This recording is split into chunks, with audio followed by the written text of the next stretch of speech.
Hello, students. Welcome to another success story session presented to you by EduTap. बचपन में हम सभी ने हरिवंश राय बच्चन की एक कविता सुनी थी। लहरों से डरकर नौका पार नहीं होती, मेहनत करने वालों की कभी हार नहीं होती। सुनी तो हम सभी ने थी, पर इन पंक्तियों की खूबसूरती अक्सर तब और ज्यादा बढ़ जाती है जब हमें असलियत में ऐसी ही किसी शख्सियत से मिलने का मौका मिलता है। कुछ ऐसे ही हैं हमारे आज के मेहमान। अपनी माँ की कर्तव्य निष्ठा, सेवा भावना और मेहनत भरे जीवन से प्रेरणा लेकर के इन्होंने शुरू करी अपनी यूपीएससी सिविल सर्विसेज की तैयारी। पर जैसा कि हम सब जानते हैं, कहाँ ही आसान होता है सपनों का ये सफर। 7 साल के संघर्ष भरे जीवन के बावजूद भी इन्हें हार मानना लेकिन मंजूर नहीं था। और इसी की बदौलत आज ये हमारे सामने है, हमारे साथ हैं, हाल ही में चयनित, अपनी सारी संघर्षों को पार करके हाल ही में जिनका चयन हुआ है as a assistant provident fund commissioner, Saurabh Singh. Saurabh, आपका स्वागत है हमारे आज के सेशन में। Thank you ma'am. कैसे हैं सौरभ आप? मैं बिल्कुल ठीक हूँ। तो सौरभ, हम शुरू से ही शुरुआत करते हैं। अपने बारे में जी बताइए, अपने बचपन के बारे में बताइए और कैसे बच्चे आप हुआ करते थे इस बारे में बताइए। मैम, मेरा जन्म 3 जुलाई 1995 को हुआ था। और मैं शुरू से ही एक एज ए एवरेज स्टूडेंट ही रहा। और जो मेरी एक छवि थी घर में, वो ये थी कि मैं बहुत सहज रहता था, बहुत सरल स्वभाव का रहता था।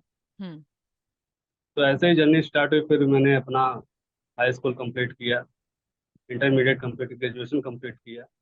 मैं 2 सब्जेक्ट्स में पीजी हूँ, इकोनॉमिक्स और ज्योग्राफी में। और हम्म। ज्योग्राफी से मैंने नेट भी क्वालिफाई किया हुआ है।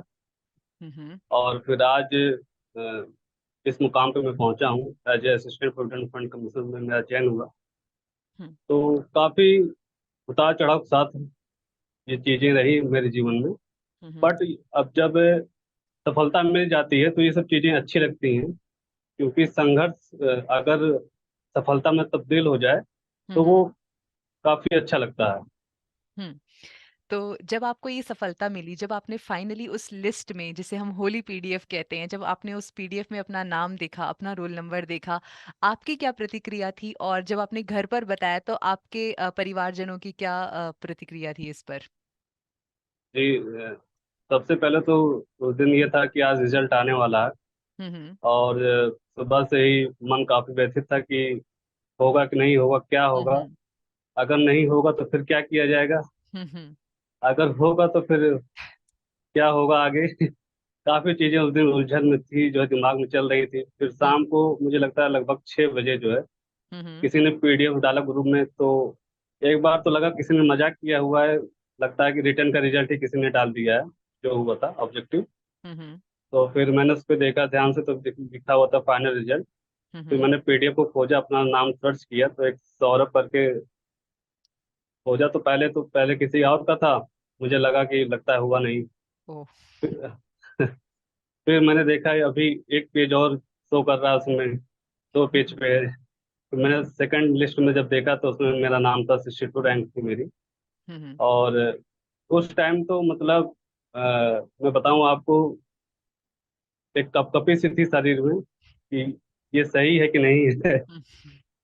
और मुझे यकीन नहीं हो, मैं तुरंत मैं भागा और जो है अपना फाइल खोला जिसमें मैंने अपने डॉक्यूमेंट्स रखे हुए थे। और हम्म। यूपीएससी से जो मेल आया था एडमिट कार्ड का, मैंने इंटरव्यू लेटर का, हम्म। मैंने उसको ओपन किया, उसको मिलाया। फिर भी हम्म। मुझे यकीन नहीं हुआ। फिर मैंने अपने छोटे भाई को भेजा इस चीज़ को वेरीफाई करने के लिए कि भाई देखो, मेरा ही है, किसी और का तो नहीं है ये।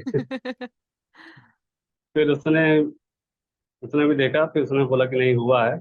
और फिर मैंने सबसे पहले अपनी माता जी को ही फ़ोन किया था। हम्म। और फिर जब मैंने उनको बताया तो आंखों में आंसू आ गए। तो आंखों में आंसू आ गए थे उस टाइम। और हम्म। काफ़ी अच्छा लगा। उसके बाद फिर स्वागत समारोह वगैरह हुए और लोगों के द्वारा काफ़ी सम्मान और प्यार मिला। और जो संघर्ष था, अगर उसकी परिणति ऐसी होती है तो काफ़ी अच्छा लगता है। और हम्म। मुझे जो लगता है कि अगर इंसान मेहनत कर रहा है तो उसको जरूर सफलता मिलती है। जी। जी सौरभ, जहाँ तक मैंने आपके जीवन को देखा, तो आपकी मदर का, आपकी माता जी का एक बहुत ही बड़ा रोल रहा है आपकी पर्सनालिटी को शेप करने में, आपके सपनों को शेप करने में। तो जी आप क्या हमारे दर्शकों को बता सकते हैं कि आपकी माता जी का क्या रोल रहा है, उनकी पर्सनालिटी ने कैसे आपकी पर्सनालिटी को शेप किया, और घर पर पढ़ाई का माहौल कैसा हुआ करता था? जी जी। मैं आपको बता दूं, माता जी मेरी टीचर हैं। और हम्म। वो जो गवर्नमेंट कॉलेज में गवर्नमेंट टीचर हैं, हम्म। प्राइमरी में। हम्म। तो जब मैं छोटा सा था, फिर क्योंकि उनका भी मॉर्निंग का स्कूल रहता था, हम्म। उसके बाद फिर वो पढ़ा के आती थी, फिर मैं भी स्कूल चला जाता था, फिर पढ़ के मैं भी आता था। हम्म। तो कहीं ना कहीं एक डिसिप्लिन मेंटेन रहता था पढ़ाई हम्म। को लेकर के घर पे। हम्म। हम्म। और वो काफ़ी अवेयर रहती थी, हम्म। चीज़ों को मॉनिटर करना, और उसके बाद हर चीज़ देखना सुनना। हम्म। और वो खुद भी बहुत डिसिप्लिन रहती थी। स्कूल वो डेली जाती थी, पढ़ाने भी जाती थी।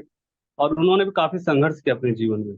हम्म। आज जो हम लोग इस मुकाम पे पहुंचे हैं, उनका बहुत बड़ा रोल है मेरे जीवन में, हम्म। और उनका बहुत बड़ा योगदान है। हम्म। और वो अभी भी जो है, जिस जिले से मैं बिलोंग करता हूँ, उस जिले में उनका काफ़ी नाम है। वो अपने काम के लिए जानी जाती हैं। उनको डीएम के द्वारा कई बार पुरस्कार भी प्रदान किए गए हैं। हम्म। और अभी भी वो जो है बच्चों को लेकर के बहुत ही डेडिकेटेड रहती हैं, हम्म। पढ़ाती हैं, डेली जाती हैं स्कूल में, और बच्चों को पार्टिसिपेट भी करवाती हैं हम्म। हर लेवल पे, चाहे गेम हो, चाहे साइंस कंपटीशन हो। तो वो सब चीज़ें कहीं ना कहीं हम लोगों का के जीवन में भी रही। हम लोग भी उस चीज़ से हमेशा प्रभावित रहे। हम्म। और मैं बताऊं, शुरू शुरू में जब मैं थोड़ा बड़ा हुआ, तो कोई भी आता था, फिर मैं ही चाय बना कर उसको पिलाता था, क्योंकि वो वर्किंग थी, मॉर्निंग में काफ़ी बिजी शेड्यूल रहता था। हम्म। तो जो मेरी एक हॉबी कुकिंग की डेवलप हुई, वो ऐसे ही डेवलप हुई। वेरी जी गुड। ये बहुत ही अच्छा था, जो आपने बताया कि कैसे एक हॉबी जो है आपने डेवलप करी इस वजह से। जी सौरभ सिंह, मैं एक बात और आपसे जानना चाहूंगी कि 11th और 12th में जब आप पहुंचे, बचपन के बारे में अभी हमने आप देखा, और इसके जी। बाद जब आप 11th 12th में पहुंचे, तो आपका क्या सब्जेक्ट था उस टाइम पे, आपने किस सब्जेक्ट का चयन किया था? मैम, मेरा मेरा शुरू से ही साइंस स्ट्रीम था। मैंने हाई स्कूल भी साइंस स्ट्रीम से किया था। फिर मेरा 11 12 में मेरा physics chemistry math science stream में था। हम्म। और मैं पहले हिंदी मीडियम में था, हाई स्कूल तक मैं हिंदी मीडियम में पढ़ा हूँ। उसके बाद फिर अच्छा। मैंने स्विच किया इंग्लिश मीडियम के लिए। अच्छा। अच्छा। जी।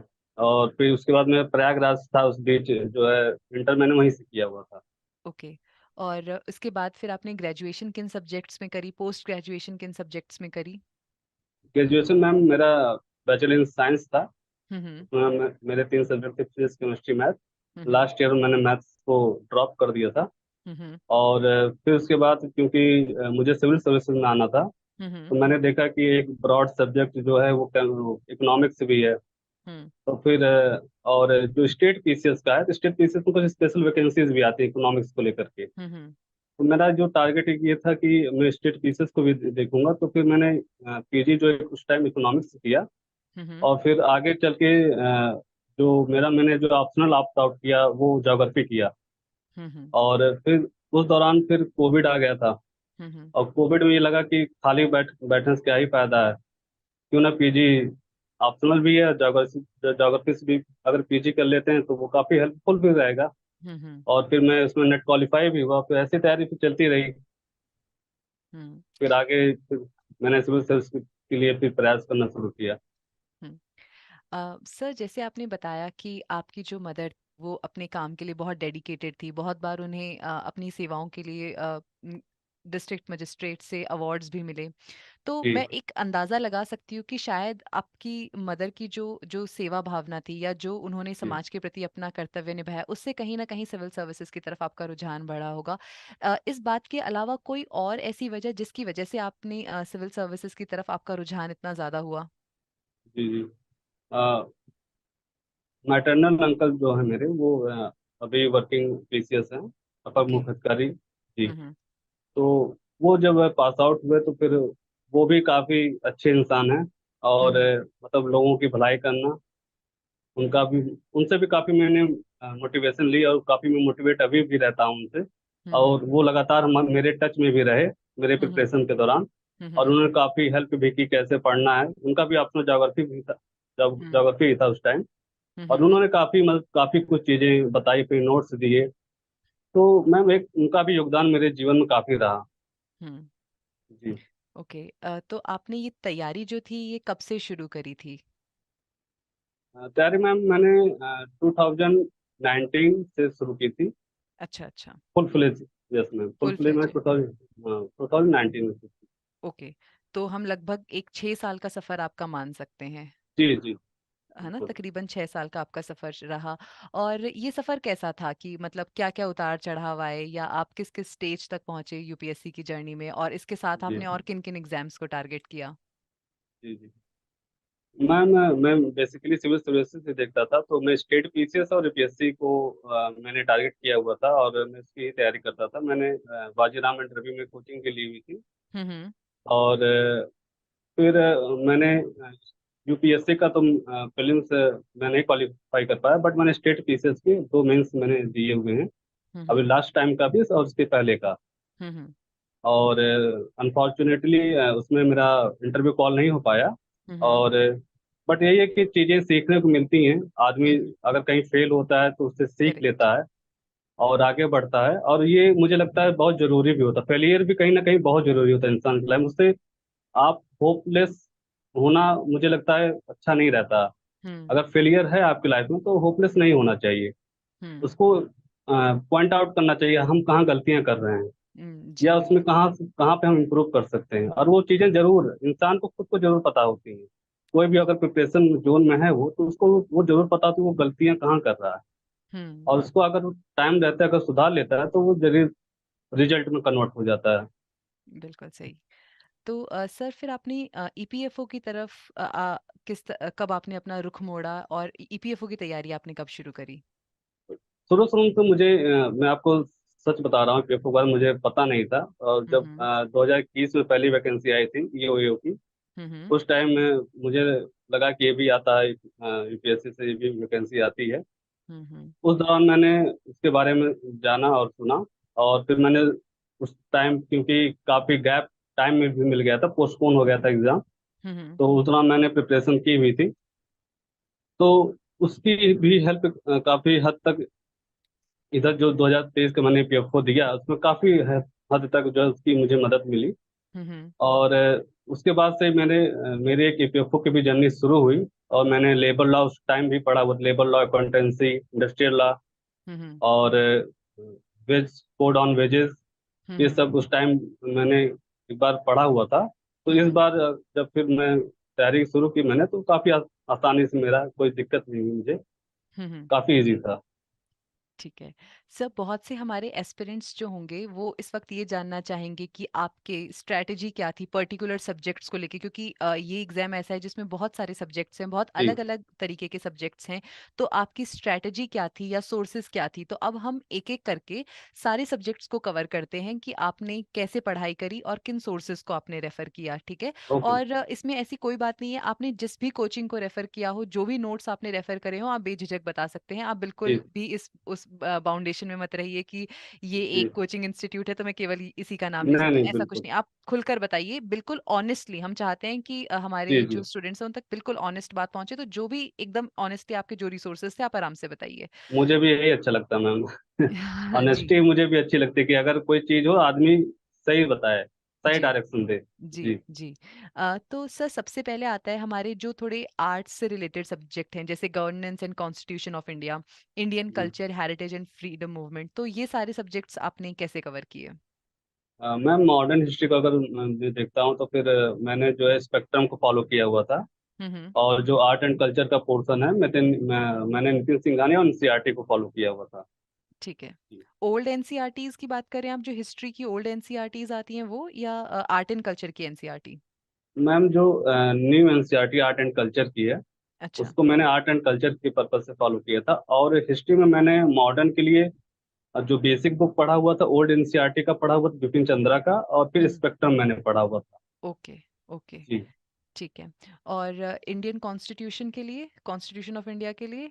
उसके लिए तो मैम आप जानती हैं कि यम लक्ष्मीकांत। लक्ष्मीकांत। जी जी जी। और यम लक्ष्मीकांत और ये बेयर एक्ट, तो अच्छा, देखिए वे मैं घर पे भी लेकर चलता रहता हूँ। बहुत अच्छे सर।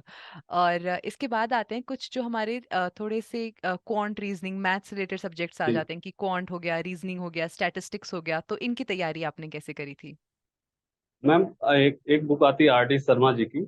जी जी। जी, क्वांट की आती है वो मैंने CSAT के दौरान जब मैं तैयारी कर रहा था तो मैं उसको फॉलो करता था। और हम्म उसके बाद फिर जब एक बेसिक कॉन्सेप्ट जब मेरे क्लियर हो गए, तो मैं प्रतियोगिता दर्पण के पीछे जो क्वेश्चंस आते थे, मतलब हम्म मंथली मैं इसको लेता हूँ, अभी भी लेता हूँ। हम्म और मैं आपको दिखाऊं, मैं इस मंथ की भी मैंने ली हुई है, ये देखिए। हम्म ठीक है। और जी। मैं इसको लगाता हूँ, हम्म मतलब इसके जो क्वेश्चंस रहते हैं, चाहे SSC CGL के हों, हम्म चाहे IBPS बैंक के हों, मैं सारे क्वेश्चन लगाता हूँ कि हम्म इसमें जो भी रीजनिंग का आता है या मैथ्स के आते हैं। हम्म उससे क्या होता है मैम कि जब भी एग्जाम करीब में आता है हमारे, हम्म तो एक प्रेशर नहीं बिल्डअप हो पाता है कि अच्छा मैंने ये नहीं कवर किया, मैंने ये नहीं कवर किया है। हम्म तो एक आपकी 360 डिग्री में जो है तैयारी, हमेशा प्रिपरेशन आपकी चलती रहती है, जी क्योंकि जी जो भी पेपर्स होते हैं वो उसमें कई सारे क्वेश्चंस आते हैं, कई काफी डाइवर्सिटी रहती है। जी तो जी। वो सब चीजें कवर होती रहती हैं। आप कुछ पोर्शन आप छोड़ दीजिए, जैसे इसमें काफी चीजें ऐसे भी आती हैं जो मैनेजमेंट से रिलेटेड आती हैं, या हम्म MBA वगैरह से रिलेटेड आती हैं। तो आप, हम्म अगर आपके जोन में नहीं, आप उसको छोड़ दीजिए उस क्वेश्चन को। जी जी जी बाकी जो भी आपके जोन में, आप उसको कवर कर लीजिए। अगर मैथ्स के हैं तो मैथ्स कवर कर लीजिए, तो इससे आपकी प्रिपरेशन हमेशा रहती है। जी। सर, इसके बाद हम बात करते हैं जनरल साइंस की। तो जनरल साइंस आपने इस एग्जाम के लिए कहाँ से कवर किया था, और इस एग्जाम का जनरल साइंस जो है वो यूपीएससी के या इस तरह के हमारे और एग्जाम से अगर डिफरेंट है तो वो कैसे डिफरेंट है? जनरल साइंस मैंने NCERT भी पढ़ी हुई थी। हम्म और मैं NCERT के बाद फिर मैंने लूसेंट पढ़ा हुआ था। जनरल साइंस की एक लूसेंट की बुक आती है, जी जी। मैं इसको फॉलो करता हूँ। वो स्टेट पीसेस में काफी काम करती है, क्योंकि स्टेट पीसेस में कम से कम 10 से 15 क्वेश्चन आते हैं। करेक्ट। जी। और इसके बाद हम बात करते हैं कंप्यूटर अवेयरनेस की। तो कंप्यूटर अवेयरनेस आपने कैसे कवर किया था? कंप्यूटर अवेयरनेस मैम, लूसेंट की वो भी एक बुक आती है, लूसेंट की आती है। जी जी। जनरल कंप्यूटर साइंस करके एक लूसेंट की आती है, तो वो काफी हेल्पफुल थी, मैंने उसको ही फॉलो किया था। उससे मैक्सिमम, अगर सारे क्वेश्चन तो नहीं, बट मैक्सिमम क्वेश्चन टैकल हो जाते हैं। और हम ठीक है। लोग थोड़ा जो है अवेयर काफी रहते हैं कंप्यूटर के बारे में, तो जो बेसिक क्वेश्चन हैं वो सॉल्व हो जाते हैं, कोई दिक्कत नहीं रहती। जी। और सर, इसके बाद में आता है हमारा कि जनरल इंग्लिश आपने कैसे कवर करी? जी। जनरल इंग्लिश में जैसे मैंने बोला कि प्रतियोगिता दर्पण में फॉलो करता हूँ, और उसमें क्वेश्चन आते हैं तो सीरियल वगैरह के सॉल्व करता हूँ, तो उसमें वो सब चीज़ें कवर होती रहती हैं। बाकी मैंने पैरामाउंट का जो है, पैरामाउंट कोचिंग का, मैंने उनकी एक बहुत अच्छी बुक आती है इंग्लिश की, उसको मैं फॉलो करता करता हूँ। जो और नीतू उसमें मैम की बुक है शायद। जी मैम, हाँ, नीतू हम्म मैम की बुक है, और वो बहुत अच्छी बुक है, काफ़ी अच्छी जी बुक, काफ़ी चीज़ें उसमें कवर हुई हैं। जी जी। तो मैं उसको मैं फॉलो करता था। ठीक है।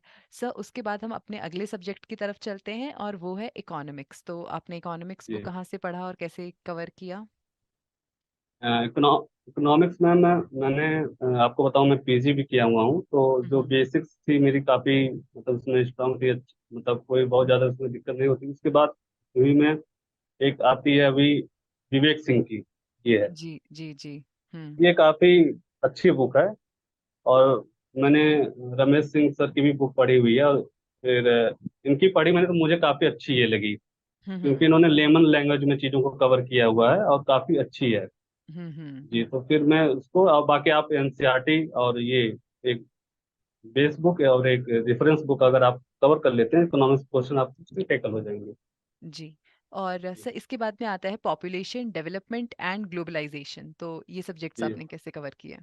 मैम, मेरा ऑप्शनल ज्योग्राफी था, तो मेरा काफ़ी अच्छे से ये सब टॉपिक कवर हुए थे। जी, ह्यूमन जी। ज्योग्राफी और के पार्ट से। ह्यूमन जी जी ज्योग्राफी तो बाकी अगर आप जनरल लेवल पे देखेंगे तो NCERT इनफ है। जी। और जैसे आप, हम लोग को माजिद हुसैन वगैरह पढ़नी पड़ती हैं, हाँ जी हाँ जी। ऑप्शनल था मेरा, तो इस हम्म वजह से काफ़ी सारी बुकें थी जिसको मैंने फॉलो किया था। और हम्म RB सर के नोट्स थे, जो कि मामा जी ने मुझे दिए हुए, तो काफ़ी अच्छी, मतलब काफ़ी अच्छी है। हम्म वो मैंने उसको फॉलो किया था। बाकी आप, अगर आप जनरल लेवल में मैं कहूँ, तो फिर NCERT इनफ है। हम्म। ज्योग्राफी क्या, NCERT इनफ है। जी। और सर अब मैं पूछती हूँ सबसे इम्पोर्टेंट टॉपिक जो हर एग्जाम में कवर होता है, करंट इवेंट्स। क्या ये हम्म। करंट इवेंट्स आपने मतलब कुछ अलग इसमें था कि अलग तरीके से कुछ करंट अफेयर्स इसमें कवर किए जाते हैं एज कम्पेयर टू यूपीएससी, और आपने कैसे करंट अफेयर्स को कवर किया? न्यूज़पेपर रेफर किया था या केवल मैगजीन से कवर किया था? तो करंट अफेयर्स में आपकी क्या स्ट्रैटेजी थी और कितने मंथ्स का आपने करंट अफेयर यहाँ पर रेफर किया था? करंट अफेयर्स में मेरी जो स्ट्रेटजी रहती है, मैं न्यूज़पेपर डेली फॉलो करता हूँ। मैं द जी। इंडियन एक्सप्रेस मैं डेली पढ़ता था। मैं उसमें से नोट्स नहीं बनाता था, हम्म। क्योंकि वो मैंने कई बार प्रयास किया उसको नोट्स बनाऊं मैं, लेकिन मैं सफल नहीं रहा उसमें। हम्म। तो मैं मैगजीन वो न्यूज़पेपर फॉलो करता था, और मैं जैसे मैंने आपको बताया प्रतियोगिता दर्पण मैगजीन में फॉलो करता था। और हम्म। कुछ चीज़ों के लिए जैसे मेंस आ जाता था, तो फिर मैं विजन का 365 का फॉलो करता था कुछ सब्जेक्ट के लिए, जैसे इकोनॉमिक्स हुआ हम्म। और ज्योग्राफी हुआ, तो उसके लिए हम्म। फिर मैं उसको फॉलो करता था। बाकी प्रतियोगिता दर्पण और ये आपका डेली हम्म। न्यूज़पेपर, अगर आप डेली न्यूज़पेपर कवर कर रही हैं तो फिर कोई दिक्कत नहीं होती है। अब वो इजीली आप जब मैगजीन पढ़ेंगे, क्योंकि न्यूज़ वही रहती है, तो जी जी। इजीली टैकल हो जाती है और मेमोराइज भी हो जाती जी। सर अब मैं आपसे जानना चाहूँगी कि आपका जो बैकग्राउंड है वो पीछे से या तो साइंस बैकग्राउंड रहा है आपके ग्रेजुएशन तक, उसके बाद में आर्ट्स बैकग्राउंड रहा है। तो ईपीएफओ के अंदर हमारे कुछ सब्जेक्ट्स ऐसे आते हैं जो कि कॉमर्स से रिलेटेड होते हैं, जैसे कि सोशल सिक्योरिटी, इंडस्ट्रियल है। Relation, labour laws, accountancy, auditing and insurance. तो इन सब्जेक्ट्स को आपने कैसे कवर किया? क्योंकि ना तो ये यूपीएससी में आते हैं, ना ये स्टेट पीसीएस में आते हैं, और जी कॉमर्स के भी हैं। तो ये सब्जेक्ट्स आपने कैसे टैकल किए और क्या सोर्सेज थे आपके इन सब्जेक्ट्स के लिए? जी जी। मैम अकाउंटेंसी के लिए मैंने एनसीईआरटी फॉलो की थी। हम्म। और मैंने इंजीनियर अफरोज अख्तर जी की एक बुक आती है, हम्म। और वो काफ़ी अच्छी है। हम्म। उन्होंने काफ़ी अच्छा लिखा हुआ है। हम्म। मैं उसको फॉलो करता था, हम्म। और उससे काफ़ी चीज़ें टैकल भी हुई। हम्म। और लेबर लॉ और के लिए जो है इंडस्ट्रियलाइजेशन के लिए जो ministry of labour and employment के वेबसाइट पे काफ़ी सारी चीज़ें दी हुई हैं। हम्म। मैं उसको भी विजिट करता था, उस पे वहाँ पे भी पीडीएफ पड़े हुए हैं। हम्म। जो हमारे न्यू लेबर कोड्स हैं वो हम्म। दिया हुआ है। और ईपीएफओ का जो विजन डॉक्यूमेंट्स है 2047 का, वो है। और जो एनुअल रिपोर्ट रहती है हम्म। वो अपडेटेड है। तो उन हम्म। सब चीज़ों से काफ़ी हेल्प मिली। हम्म। और मैं इन्हीं सब सोर्सों को फॉलो करता था। हम्म। जी ओके सर। अब ये तो बात हो गई कि हमने चीज़ों को कवर किया, लेकिन किसी भी कॉम्पिटिटिव एग्जाम में अगर हमें एस करना है तो सिर्फ सब्जेक्ट्स को कवर करने से बात नहीं बनेगी, उसके बाद में आता है रिवीजन। तो इतने सारे सब्जेक्ट्स थे और इतने डाइवर्स सब्जेक्ट्स थे, तो आपने रिवीजन कैसे किया? क्या आपने नोट्स बनाए थे, या आपकी रिवीजन को लेकर के क्या स्ट्रैटेजी थी, और मॉक टेस्ट आपने कितने दिए थे? किस तरह से मॉक टेस्ट को सॉल्व किया था? जी।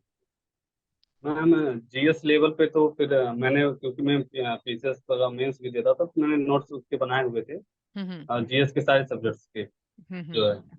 और लेबर लॉ और इंडस्ट्रियल रिलेशन सबके भी मैंने नोट्स बनाए हुए थे। हम्म। और मॉक टेस्ट मैम मैंने फरवरी में मैंने 2023 फरवरी में मैंने जब फॉर्म आया था इसका, तो फिर मैंने इसकी प्रिपरेशन स्टार्ट की थी। हम्म। और मुझे लगता है कि करीब 10 से 15 मॉक टेस्ट मैंने उस टाइम दिए रहे होंगे। हम्म। और मॉक टेस्ट का काफ़ी बेनिफिट मिलता है उससे। चीज़ें आप कहाँ गलतियाँ कर रहे हैं आप उसको सुधार सकते हैं।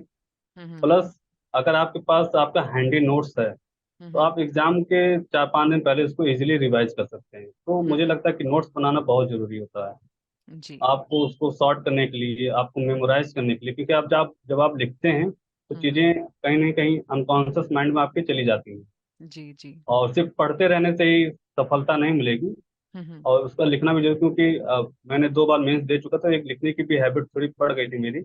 हम्म। तो इस वजह से काफ़ी हेल्पफुल रहा। काफ़ी सारी चीज़ें रहती हैं जो मिक्सअप होकर के एक रिजल्ट में कन्वर्ट होती हैं, अगर देखा करेक्ट। जाए तो। जी। तो रिवीजन बहुत ज़रूरी है, और नोट्स भी बनाने बहुत ज़रूरी है। जी।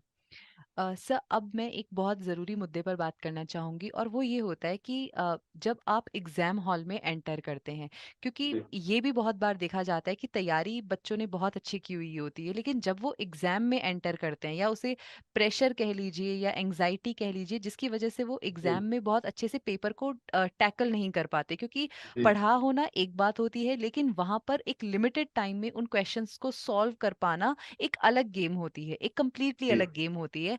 तो आपने पेपर को कैसे टैकल किया? आप पेपर को, क्या पेपर को सॉल्व करने का या पेपर को देखने का आपका अपना कोई नज़रिया था? कोई एक स्ट्रैटेजी आपने बनाई थी कि मुझे किन सेक्शंस को टैकल करना है, किस तरीके से आंसर्स करने हैं, कितने क्वेश्चंस अटेम्प्ट करने हैं ताकि नेगेटिव मार्किंग भी बैलेंस हो सके? तो इन सब चीज़ों को आपने कैसे मैनेज किया था?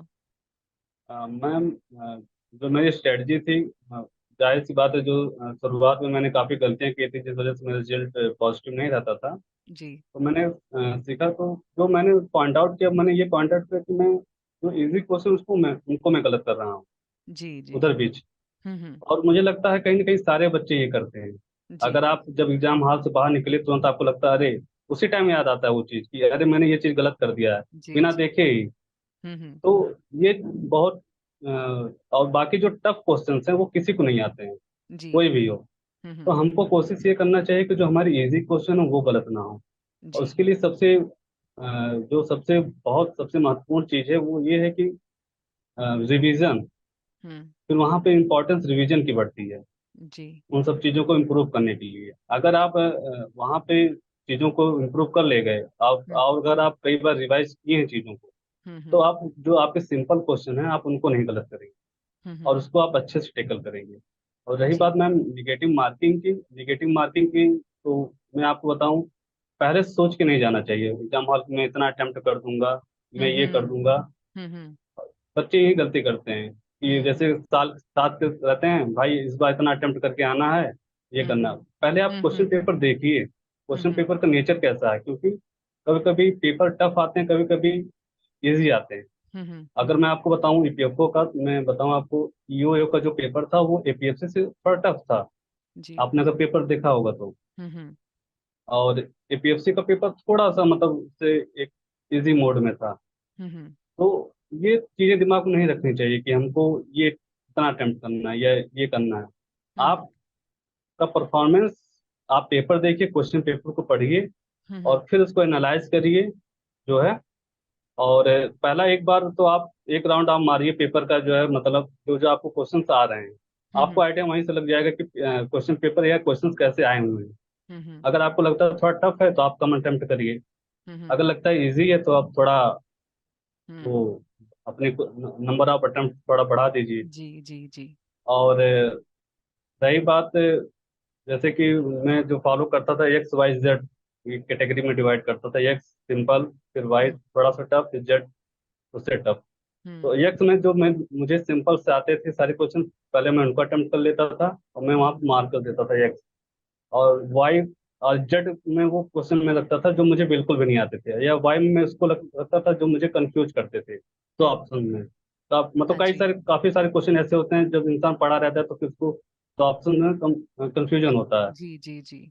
तो आप लास्ट में उसको रखिए, अगर वहां पे आपको लग रहा है कि हाँ 10 क्वेश्चन है, 4-5 क्वेश्चन आप अगर आप उसको सही से कर ले जा रहे हैं तो हो सकता है हुँ। आपको एज मिल जाए। तो जी। ये स्ट्रेटजी रहनी चाहिए। आप मतलब पहले से कभी मत सोच के जाइए कि ये मुझे अटेम्प्ट ही करना है हुँ, या मुझे हुँ। इतना करना ही करना है, हुँ, हुँ। क्योंकि जो पेपर का नेचर वो चेंज होता रहता है। जी। जी बिल्कुल ठीक। तो सर, ये हमने पूरी डिस्कस करी हमारे जो इसमें फेस वन होता है या जो इनिशियल स्टेज होता है उसके बारे में बात। अब हम बात करते हैं इंटरव्यू स्टेज की, और इस बार के साइकिल में तो इंटरव्यू स्टेज एक बहुत ही एक आप कह सकते हैं एक बहुत ही अजीब कड़ी थी, क्योंकि जी एक साल का वक्त था रिजल्ट आने में और इंटरव्यू स्टार्ट होने में। तो आपने इंटरव्यू के लिए प्रिपेयर कैसे किया? और ये जो एक साल का टाइम था, जाहिर सी बात है कि उस वक्त बहुत ज़्यादा एंग्जाइटी भी रही होगी, बहुत ज़्यादा जी। टेंशन भी रही होगी। तो आपने उन सारी चीज़ों को बैलेंस कैसे किया, कैसे मैनेज किया, और मतलब अपने आप को कैसे संतुलन में रखा उस वक्त, और इंटरव्यू के लिए कैसे प्रिपेयर किया आपने? मैम मैं बताऊं आपको, मैं थोड़ा सा शुरू में काफी इंट्रोवर्ट था। अच्छा। और जी, और इसका कहीं ना कहीं आप, जब मैंने पहला मॉक दिया अपना, मैं हम्म। आपको बताऊं, मैं इतना बोल ले जा रहा हूँ आपके सामने, मैं मेरी बोली नहीं निकल रही थी। अच्छा। जी। हम्म। तो फिर मैंने मिरर के सामने बैठ के प्रैक्टिस करना शुरू किया। हम्म। और काफ़ी जो मेरे फ्रेंड्स थे उनसे बोलता था क्वेश्चन पूछो मैं बताऊंगा। हम्म। और मिरर प्रैक्टिस मैंने काफ़ी की। हम्म। और धीरे धीरे चीज़ें काफ़ी इम्प्रूव हुई, क्योंकि जब आदमी प्रैक्टिस करता है तो वो परफेक्ट होता है। हम्म। और काफ़ी एक टेंशन रहता थी, क्योंकि मेरे सब्जेक्ट्स इतनी डाइवर्सिटी थी मेरे सब्जेक्ट्स में। साइंस भी था मेरे बैकग्राउंड में, हम्म। इकोनॉमिक्स भी था और ज्योग्राफी भी था। हम्म। तो काफ़ी चीज़ें मुझे कवर करनी रहती थी एक पर्टिकुलर टाइम पे। तो ये चीज़ें काफ़ी एंजाइटी फील कराती थी। हम्म। और मैं बताऊं आपको, एडू टैप का यहाँ पे एडू टैप के द्वारा जो है काफ़ी सेशंस कराए गए थे सर के जी द्वारा। जी जी। उन्होंने आरपीएससी को बुलाए थे, तो मैं भी उसमें ज्वाइन करता था। हम्म। और काफ़ी हेल्प मिली। तो एक कई बार जब मैंने डैप में, क्योंकि मैंने दोनों सब्जेक्ट अपने मेंशन कर दी हुई थी पीजी के, तो हम्म। मुझे ये लगता था कि कहीं मैंने गलत डिसीजन तो नहीं ले लिया, हम्म। कि मैंने अपना काफ़ी रियाल में बढ़ा दिया है और जी मैं जी चीज़ों को टैकल कर पाऊंगा कि नहीं कर पाऊंगा। जी। बट जब सर ने जो है सेशंस लिए, वहाँ पे मैम वगैरह आई और हम्म। दो सर भी आए, तो उन्होंने मतलब यही बताया कि अगर आपके पास डिग्रियां हैं तो आपको लगानी चाहिए। हम्म। और इससे क्या होता है कि ऑर्गेनाइजेशन को आपकी इससे हेल्प मिलती है, कि हम्म। आपने जो है यहाँ तक एजुकेशन लिया हुआ है, तो आपको एक फर्दर इम्पोर्टेंस वहाँ पे दिया जाता है। जी। तो फिर मुझे लगा कि नहीं, मैंने अपना डिसीजन सही रखा। और उसके बाद फिर मैंने मॉक इंटरव्यूज टू टैप पे दिए, जो कि हम्म। काफ़ी हेल्पफुल रहे। और जो सर ने जो फीडबैक दिया वो काफ़ी जेन्युइन था, और मैंने उस पर काम भी किया। और जी। आज मैं सक्सेस स्टोरी में हूँ आपके। Our privilege sir.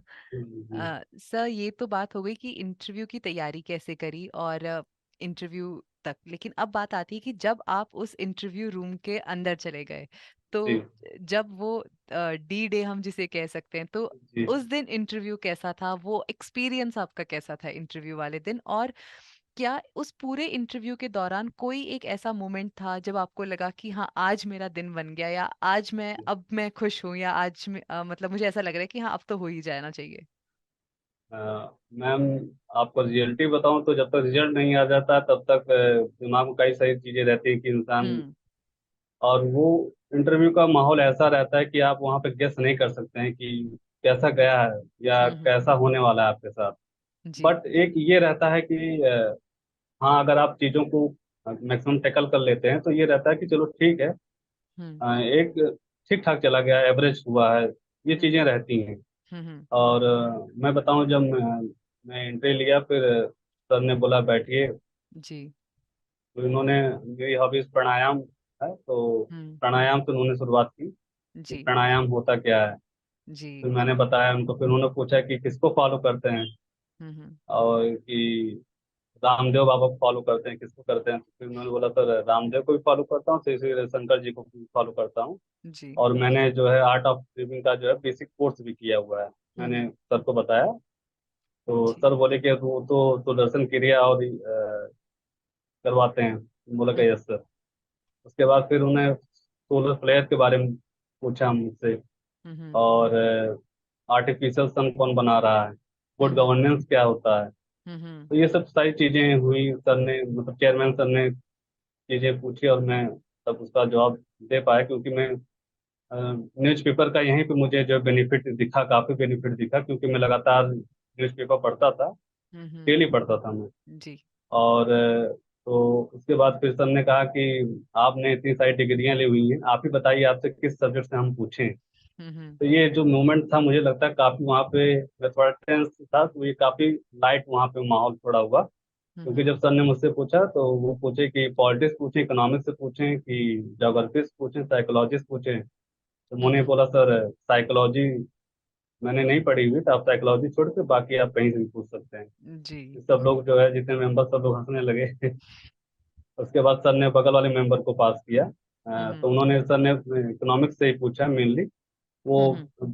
पहले वो बीएससी से पूछने वाले थे, केमिस्ट्री से, बोले हम केमिस्ट्री से पूछेंगे। मैंने बोला सर यूजी की ये काफ़ी मुझे टाइम हो गया है, तो मुझे प्रॉपर में चीज़ों को रिकॉल नहीं कर पाऊंगा। तो बोले हम्म। कि ठीक है, मैं इकोनॉमिक्स से पूछता हूँ। हम्म। तो फिर वो वर्ल्ड जीडीपी क्या होती है उसके बारे में पूछा उन्होंने, हम्म। जीडीपी क्या होती है, हम्म। इंडिया को 2047 तक कैसे हम डेवलप कर पाएंगे, क्या क्या हम्म। चीज़ें ऐसी हैं जिस पे हम फोकस करें। फिर मैंने बताया कि सर हम्म। इंफ्रास्ट्रक्चर डेवलपमेंट को, स्किल डेवलपमेंट और हम्म। मैन्युफैक्चरिंग स्टार्टअप इंडिया को प्रमोट करना और जी। हेल्थ इंफ्रास्ट्रक्चर को डेवलप करना। तो ऐसे हम्म। काफ़ी सारी चीज़ें मैंने बताई। फिर हम्म। उन्होंने पूछा कि स्किल से रिलेटेड कोई आप स्कीम बताइए। तो मैंने बोला कि स्किल इंडिया मिशन चल रहा है और अभी हाल ही में प्रधानमंत्री विश्वकर्मा योजना लॉन्च किया हम्म। गया, तो मैंने उसको भी बताया उनके सर को। हम्म। तो उसके बाद फिर उन्होंने हॉबी मेरी कुकिंग थी, तो फिर वो कुकिंग पूछे पूछे कि अच्छा। छोला कैसे बनाया जाता ओह, है। तो मैं बताऊं आपको, मुझे यकीन नहीं होगा कि मुझे ये बताना पड़ेगा। मैंने सबसे पूछा कि सर बताना है, तो बोले हाँ हाँ, बताओ कैसे बनता है। तो फिर मैं बताया उनको छोले का पूरी प्रोसेस। रेसिपी आपने बताई। हाँ, नहीं तो उन्होंने पहले पूछा कि किस टाइप की कुकिंग करते हैं। फिर मैंने बोला सर वेज और इंडियन ही मेनली मैं करता हूँ। हम्म। चेयरमैन सर बोले कि अरे नॉन वेज भी बनाता होगा। तो, तो मैंने बोला सर नॉन वेज दोनों बना लेता हूँ। तो बोले कि वेज में क्या अच्छा बना लेते हो। हम्म। तो मैंने बोला कि सर छोले बना लेता हूँ।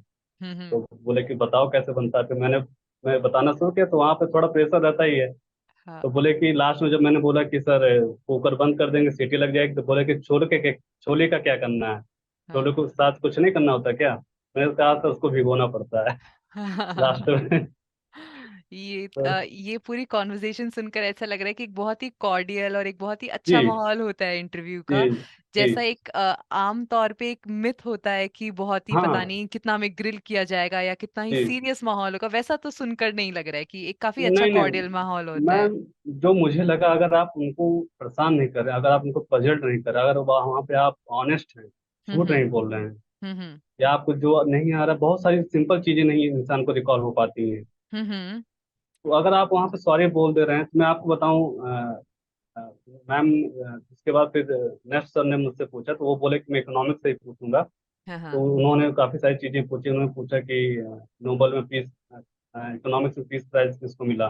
हम्म। तो मैंने बोला सर अमर्त्य सेन सर को। उसके बाद फिर उन्होंने पूछा कि और भी कोई था। मैंने बोला अभिषेक बनर्जी जी थे, वो हम्म। बांग्लादेश के थे। हम्म।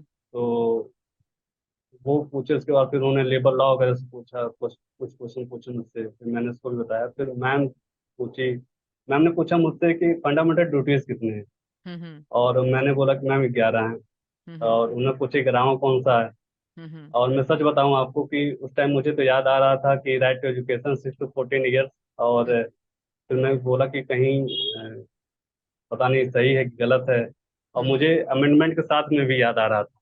हम्म। और मैंने कहा अगर मैं यहाँ पे गलत हो जाऊंगा, क्योंकि मैं खुद कंफ्यूज हूँ थोड़ा, हम्म। और अगर मैं यहाँ पे गलत बोल दूंगा तो मेरे मार्क्स से कट जाएंगे। हम्म। फिर मैंने वहाँ पे सिंपली मैंने बोला सॉरी मैम, मैं रिकॉल नहीं कर पा रहा हूँ। तो उन्होंने हम्म। बोला ठीक है कोई बात नहीं। हम्म। तो इतना कॉर्डियल रहता है। मतलब जी। अगर वहाँ, क्योंकि प्रेशर रहता है, इंसान बहुत, वो चीज काफी चीजें ऐसी हो जाती हैं नहीं याद हो पाती हैं। हम्म। फिर स्वामी विवेकानंद के बारे में पूछा गया, फिर मैंने हम्म। उनके बारे में बताया। फिर स्वामी विवेकानंद के बारे में जब मैं बता रहा था, फिर सर ने पूछा कि हम यूथ डे कब मना, फिर चेयरमैन सर ने क्वेश्चन ले लिया। हम्म। उन्होंने पूछा कि हम यूथ डे कब मनाते हैं। तो हम्म। मैंने बोला सर उनकी जयंती रहती है 12 जनवरी को, उस हम्म। दिन हम मनाते हैं, सेलिब्रेट करते हैं। फिर हम्म। उन्होंने पूछा कि इनके गुरु का क्या नाम था। हम्म। तो फिर मैंने बोला कि सर रामकृष्ण परमहंस। हम्म। बोले ठीक है सर, अभी आपका इंटरव्यू ओवर हुआ। फिर हम्म। मैंने गेट खोला और मैं बाहर आ गया। मतलब ये था कि कितनी जल्दी बाहर निकलूं। जी। काफी अच्छा मतलब रहा, एक एक्सपीरियंस था। और काफी एक मैं आपको बताऊं, क्योंकि मेरा मीडियम हिंदी था। हम्म। और काफी सारी चीजें दिमाग में ये भी चल रही थी कि हिंदी मीडियम होने की वजह से कहीं ऐसा ना हो कि कहीं मैं फंसूं या ऐसा कुछ हो, ग्रिल्ड हो जाऊं। हम्म। तो फिर ऐसा कुछ भी नहीं था। बाहर काफी चीजें रिमर्स हैं, जी। काफी वहाँ पे हेल्पिंग नेचर रहता है। अगर आप वहाँ पे ईमानदार हैं, हम्म। ऑनेस्टी से जवाब दें, जो आपको नहीं आ रहा है आप सॉरी बोल दे रहे हैं, उनको गुमराह नहीं कर रहे हैं, हम्म। तो वो आपको सपोर्ट करते हैं। ऐसा नहीं है कि ऐसा कुछ रहता है वहाँ पे कि हम्म। जी जी। ये बहुत ही इंटरेस्टिंग एक वो था कि जैसे आपने बताया, खासकर वो हॉबी वाली बात। जी हाँ। अच्छा सर, अब हमने प्रेपरेशन के बारे में तो ऑलमोस्ट सारे ही पॉइंट्स कवर कर लिए हैं, कुछ और ध्यान में आएगा तो मैं आपसे ज़रूर पूछूंगी। अब मैं जी एक बात जानना चाहती हूँ, क्योंकि अक्सर जो ये कॉम्पिटिटिव एग्जाम्स की जर्नी होती है, जो सफ़र होता है, ये कई सारे सालों का होता है, एक बहुत जी लंबा प्रोसेस होता है, बहुत टाइम पीरियड होता है। तो इस पूरे टाइम पीरियड में क्या आपके कुछ ऐसे वीक मोमेंट्स आए थे जब आपको डिस्करेजमेंट लगा हो, या आपको लगा हो कि यार इससे अच्छा तो मैं प्राइवेट में चला जाता, या मैंने कोई और जी जॉब देख ली होती तो वो ज़्यादा अच्छा था, जब आपको ऐसा लगा कि यार क्या मैं सही भी कर रहा हूँ या नहीं, जब सेल्फ डाउट के मोमेंट्स आए, तब जी। क्या ऐसा हुआ, और अगर ऐसा हुआ तो उस समय आपने अपने आप को कैसे संभाला? मैम मैंने जैसे आपको बताया कि मैं मेंस देता था पीसीएस का, जब उसके रिजल्ट आते थे, जब मैंने पहली बार दिया तो फिर मुझे था तो नहीं हो, चलो ठीक है पहली बार है, हो सकता हम्म। कहीं कमी रह गई हो। फिर जब मैंने दूसरी बार दिया हम्म। और फिर मैं अगेन फेल हुआ, तो बात लगा कि कहीं मेरा डिसीजन सही है कि नहीं सही है। हम्म। और उसमें मैम फिर वहाँ पे पेरेंट्स की भूमिका होती है। अगर आप जी। पेरेंट्स से अपनी बातें करते हैं, अगर आप चीज को उनके पास बताते हैं, हाँ हाँ ऐसी चीजें चल रही हैं या रिजल्ट नहीं आ पा रहा है, तो वो हम्म। काफी करेज करते हैं आपको। जी। तो मुझे लगता है जो भी बच्चे तैयारी कर रहे हैं, आप अपने पेरेंट्स के साथ काफी फेमिलियर रहिए जी। और उनको सारी चीजें बताइए कि मैंने प्री दिया, मैंने मेंस दिया, ये इतने क्वेश्चन बन रहे हैं, क्योंकि जब उनको पता रहता है और फिर वो आपकी काफी हेल्प करते हैं। हम्म। तो फिर वो मतलब यही बोलते थे कि नहीं ठीक है, लगे रहो, हो जाएगा, किसी न किसी दिन हो जाएगा, टाइम आएगा तो हो जाएगा, परेशान मत हो। और कहीं ना कहीं उससे उत्साह मिलता था और चीजें आसान हो जाती हैं, और फिर मैं लग जाता था। और हम्म। अभी तो आप रिजल्ट देख ही रही हैं, और मैं बताऊं आपको, मेरा ईओयू में भी इंटरव्यू कॉल हुआ है 2023 में। हम्म। और तो काफी हेल्पफुल रहता है। जी।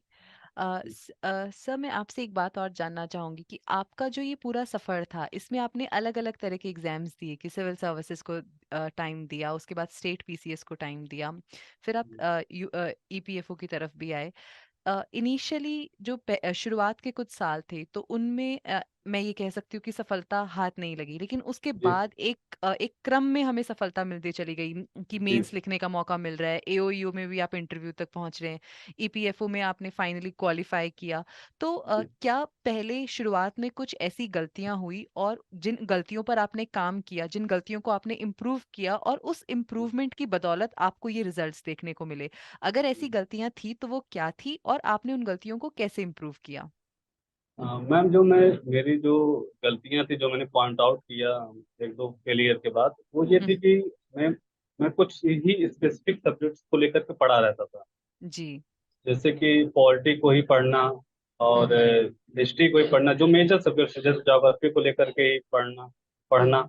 हम्म। हम्म। तो जो मेरा मैक्सिमम टाइम होता था, मैं इसी पे डिवोट करता था। और होता क्या है कि जब भी एग्जाम कंपटीशन जो भी होते हैं, उसमें आपको एक होलिस्टिक अप्रोच अपनाना पड़ता है। जी। आपको सारी चीजें कवर करनी पड़ती हैं। आपको किसी एक सब्जेक्ट का आप मास्टर नहीं बन सकते हैं, जी। क्योंकि जी। अगर आप हिस्ट्री में पढ़ जाएंगे तो हिस्ट्री में एंशियंट है, मेडुअल है, मॉडर्न है, काफी लंबा सिलेबस है।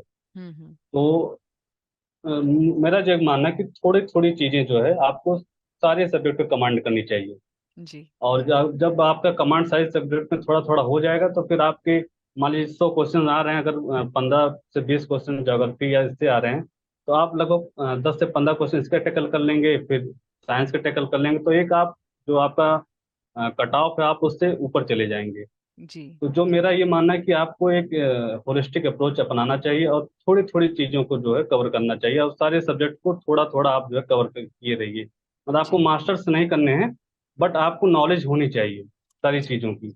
जी। कि जी इसे मैं अगर समराइज करना चाहूँ, तो कि इंस्टेड कि आप एक या दो सब्जेक्ट्स पे मास्टर्स बनिए, उससे अच्छा है कि आप ड्यू इम्पोर्टेंस हर एक सब्जेक्ट को उसकी दीजिए। जी जी जी। जी। और न्यूज़पेपर तो आप डेली पढ़िए, मेरा जो, क्योंकि न्यूज़पेपर पढ़ने का अप्रोच भी होना चाहिए। मैं जी। आपके माध्यम से बताना चाहता हूँ कि न्यूज़पेपर में जैसे कि पॉलिटिक्स की भी चीजें निकलती हैं, इकोनॉमिक्स की भी चीजें निकलती हैं, आप उसको देख कैसे रहे हैं, आप उसको पढ़ कैसे रहे हैं, ये अप्रोच आपका कैसा है, ये सबसे ज्यादा जरूरी होता है। जी। जैसे अगर न्यूज़पेपर में सुप्रीम कोर्ट का जिक्र है, जी। तो आप बियर एक्ट खोलिए और सुप्रीम कोर्ट के बारे में उसी टाइम पढ़ लीजिए। जी। अगर राज्यपाल का जिक्र है, अगर गवर्नर का जिक्र है, या प्रेसिडेंट ऑफ इंडिया का जिक्र है, हम्म। तो न्यूज़पेपर से भी आप स्टैटिक्स चीजों को कवर कर सकते हैं। जी जी। और इकोनॉमिक्स में ऐसे ही फिजिकल डेफिसिट क्या होता है, जी और करंट डेफिसिट क्या होता है, या जी जीडीपी क्या होती है, रेपो रेट क्या होते हैं, डेली न्यूज में आते रहते हैं। और जी यही सब चीजें फिर एग्जाम में भी आती हैं। तो जी। अगर आप न्यूज़पेपर पढ़ें तो आपका इससे स्टैटिक, क्योंकि जब हम पेपर पढ़ते हैं हम आंख बंद करके पेपर पढ़ते हैं, क्योंकि ये हम्म। गलतियां मैं भी करता था। मैं जी आपको बताऊं, जी जी जैसे जीडीपी क्या है, ठीक है, हाँ जीडीपी इतनी बड़ी, ठीक है, आगे पढ़ गए, आगे बढ़ गया इंसान पढ़ करके पेपर। जी जीडीपी क्या है उसको आप नहीं देख रहे हो। अब जी। अगर आप यूपीएससी में देखेंगे तो वो यही कवर करता है हम्म। कि जीडीपी क्या है या फिजिकल डेफिसिट क्या है, इस टाइप के क्वेश्चन आप, मतलब अगर आप पेपर पढ़ रहे हो तो आप उससे स्टैटिक्स भी पोर्शन भी कवर कर सकते हो। जी मेरा जी कहने का मतलब ये है। जी जी। ओके। सर, अब मैं आपसे बात करना चाहूँगी कि इस पूरी प्रेपरेशन टाइम पे क्या मतलब आपका जब आप पढ़ाई कर रहे थे तो ऐसा था कि अपने आप को एक बंद कमरे में पढ़ाई करना, या जी सोशल मीडिया से बिल्कुल दूर, दोस्तों से बातचीत बिल्कुल बंद, या फिर जी आपने अपनी लाइफ का एक ऐसा अप्रोच रखा था कि हाँ मैं एक एग्जाम की तैयारी तो कर रहा हूँ लेकिन मुझे अपनी जिंदगी को भी साथ लेकर चलना है? जी। मैम, जो आपने लास्ट में बोला, मैं अपनी जिंदगी को भी साथ में लेकर ही चलता था। हम्म। और मेरा मतलब ये था कि मैं दोस्तों से भी मिलता था हम्म। और उनसे भी बातें करता था। ये हम्म। था कि उसमें थोड़ा रिस्ट्रिक्शन था, हम्म। ज़्यादा बातें नहीं करता था। जी। या महीने में 1 या 2 बार कॉल हो जाते थे, तो ये रहता था। और जो सोशल चीज़ें हैं, हम्म। जैसे आपका सोशल मीडिया हुआ, उसको हम्म। उसको भी मैं फॉलो करता था, और जी। अभी भी फॉलो करता हूँ। हम्म। बट ये था कि उसमें ज़्यादा टाइम मैं इन्वेस्ट नहीं करता था। जी जी मतलब चीज़ों को देखना क्या चल रहा है, उसके बाद फिर जी पढ़ाई जी शुरू कर देना। जी। और लोगों से मिलना, बातें करना, चाय पीने निकलना, सारी हम्म। चीज़ें रहती थी। शाम को मैं चाय पीने निकलता था। हम्म। तो ऐसा कुछ नहीं था कि मैंने बहुत पैक्ड होकर पढ़ाई की है, बहुत बंद होकर के पढ़ाई किया। और हम्म। जब आप खुले मन से पढ़ाई करते हैं या अपनी आंखों खोल के पढ़ाई करते हैं तो आपको चारों तरफ कहीं ना कहीं चीजें दिखती हैं और मिलती जी हैं पढ़ाई से भी रिलेटेड। जी। और आप बताइए।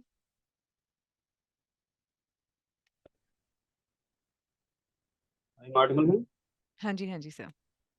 अगर आपकी सर्किल अच्छी है तो फिर आप, जो भी डिबेट होंगे आपकी हम्म। स्टडी से रिलेटेड ही डिबेट होते हैं। हम्म। और मेरा एक फ्रेंड 2021 ईओयू में, वो भी सक्सेस में गुजरात में है वो। हम्म। तो उससे मेरी बातें होती थी ईओयू को लेकर के, देखो।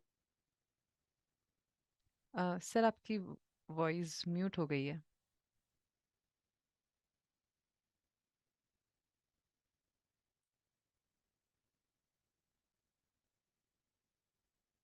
Sorry ma'am. No problem sir. और तो उससे मेरी बातें होती थी, वो काफ़ी गाइड करता था मुझे। हम्म। तो आपकी सर्किल कैसी है, आपकी फ्रेंड सर्किल कैसी है, भी मायने रखती है। हम्म। तो मेरा जो मानना है कि बहुत पैक होकर पढ़ने से कोई मतलब नहीं होता है। और आप क्योंकि मनुष्य एक सामाजिक प्राणी है, तो कहीं ना कहीं खुले मन से पढ़ना चाहिए हम्म। और एक उत्साह के साथ पढ़ना चाहिए। जी, बिल्कुल ठीक। तो सर, ऑलमोस्ट जितने भी हम मेजर पॉइंट्स को कवर करना चाहते थे जो हमारे स्टूडेंट्स के लिए आपकी जर्नी से सीखने लायक हैं, या जो बातें उन्हें पता होनी चाहिए, जो बातें उन्हें सीखनी चाहिए, वो हमने सब कवर कर लिया। अब एक लाइटर नोट पे एक रैपिड फायर राउंड हम आपके साथ करते हैं। जी ठीक है? आपको जी। क्विकली आंसर करने हैं और वन वर्ड आंसर्स ही देने हैं। ठीक है? ओके। तो 3 words that best describe you, your personality. Ma'am, give up ना करना, कंसिस्टेंसी, हम्म। और हार्ड वर्किंग। ओके। आपको किस चीज से सबसे ज्यादा डर लगता है? मैम, अभी तक ऐसा कुछ हुआ नहीं कि किसी से मैं डरा हूँ।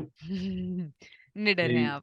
हाँ, फेलियर था, लेकिन फेलियर से भी फिर मैंने जो है उतना फेल हो गया, तो फिर उससे भी डर खत्म हो गया। करेक्ट। ये था कि अपने के लिए होने के लिए क्या ही है, पाना ही हम्म। तो है। तो जी मुझे लगता है कि अगर इंसान इस अप्रोच से चलता है और समाज में रहता है, तो वो खुद भी एक पॉजिटिव इंसान है, आसपास के लोग भी पॉजिटिव रहेंगे। जी। अ, आज तक की सबसे डेयरिंग चीज जो आपने करी हो?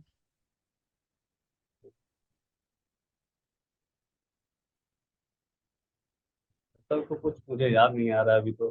हाँ, जैसा आपने बताया कि मैं एक बहुत ही सहज बच्चा था, तो शायद ये मुश्किल ही होगा कि कोई हाँ डेयरिंग चीज है। हाँ, मैं बहुत आउट ऑफ द वे जाकर कोई बहुत ज्यादा काम मैंने किया नहीं है। जी मतलब जी। मुझे ये रहता था जो भी नॉर्म्स हैं हाँ या जी। जो भी चीजें हैं उनको मैं फॉलो करूं। जो भी सोसाइटी के जी। नॉर्म्स हैं या जो भी चीजें हैं उनको मैं फॉलो करूं। और हम्म। कहीं ना कहीं ये चीजें आपको एक डिसिप्लिन में रखती हैं। जी जी जी। जी, तो ये चीजें रहती हैं। हम्म। अभी ठीक तक है सर। ऐसा कोई डिसीजन नहीं था जो कि बहुत डेयरिंग रहा हो या कुछ ऐसा रहा एक्स्ट्राऑर्डिनरी। हम्म। जी जी।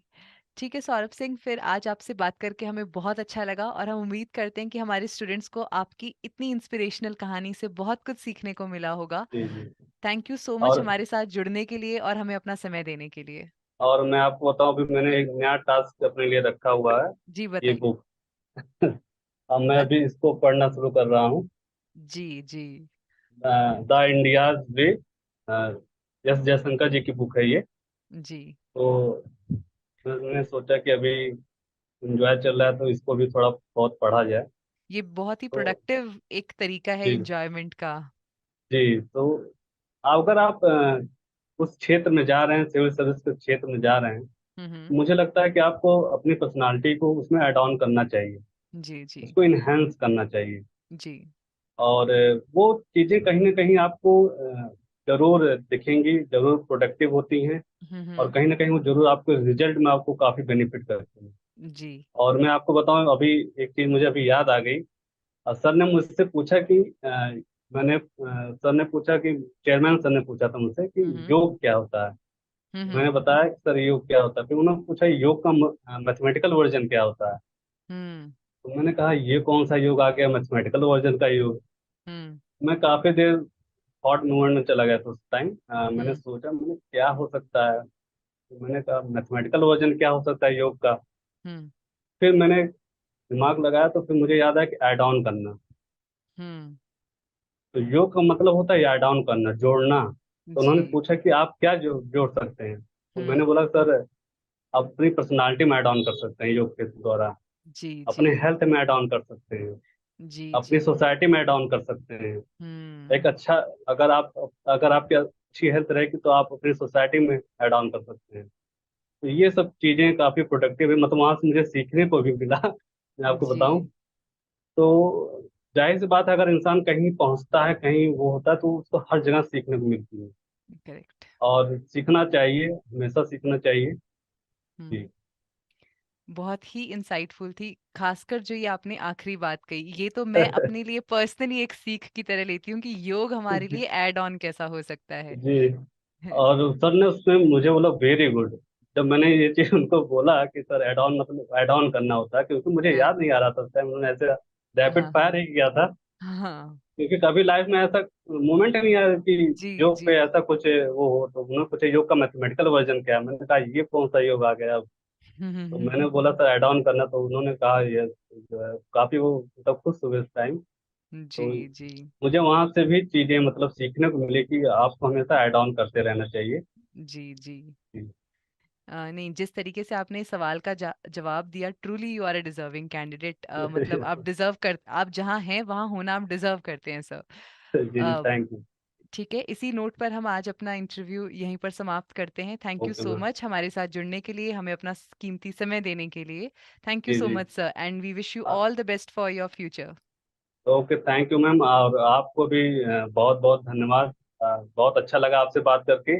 जी। और आपकी सारी टीम को बहुत बहुत धन्यवाद, क्योंकि एडुटैब ने जो है इंटरव्यू सेशन में काफ़ी हेल्प किया मुझे। और सर जिन्होंने मेरा मेरा मॉक इंटरव्यू लिया था, उन्होंने काफ़ी जेन्युइन फीडबैक दिया, जिससे हम्म। मुझे काफ़ी हेल्प मिली। जी जी। और और सर को भी मेरा थैंक यू आप बोलिएगा मेरी तरफ से। जी बिल्कुल ज़रूर। जी जी जी, thank you. Thank thank you. You so much sir. Thank you. Ji.